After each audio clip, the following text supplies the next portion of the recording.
Lane Fobbs with your morning sports report.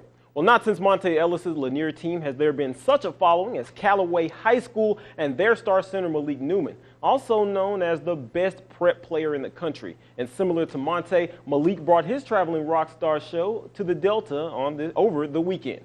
There he is, all 6'4" of him, his team traveling to Greenville, taking on Weston, and he dazzled the crowd with a little bit of everything.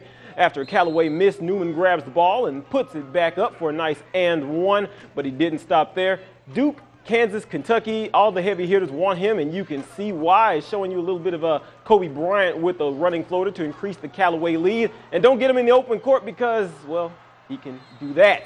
And what highlight wouldn't be complete without the exclamation point of the alley-oop? Another day in the office for Newman as Callaway wins 60-37. And let's check in on Ole Miss now. Andy Kennedy's group at home facing Mercer yesterday. The Rebels needed every point in this one. Jarvis Summers having a good year. He gave you 21 points, good 10-foot jumper in the lane. Meanwhile, Marshall Henderson back in the starting lineup added 18. That's one of his 4 made three-pointers on the day. The problem in this one was on the boards. Mercer out-rebounded the Rebs, and they led by 3 towards the end of the game. So Q Summers one more time, off-balance shot cuts the deficit to 1, and with 10 ticks left, it's Marshall for the game-winning 3. Ole Miss a winner yesterday, 79-76. All right, and here's your final from the Las Vegas Classic, Mississippi State over South Florida, 71-66. And in the NFL now, Saints are hoping to cling on to one of those top 2 playoff spots. If they wanted it, they needed a win yesterday against the division rival Carolina Panthers. There's Carolina's Cam Newton. Panthers trying to make the playoffs for the first time since 2008, and they can do it if they beat the Saints.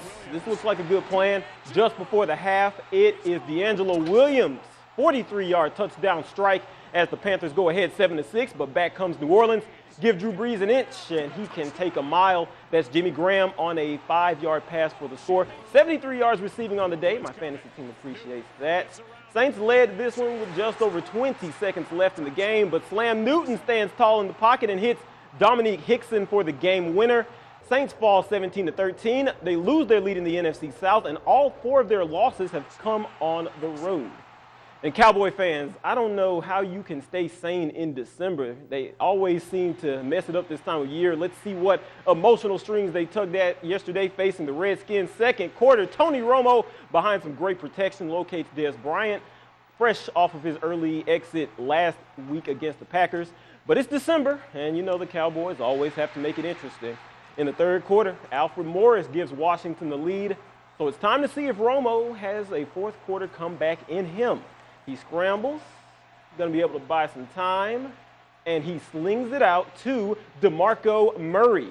Cowboys win 24-23, and they control their playoff destiny. Big game next week with Philadelphia.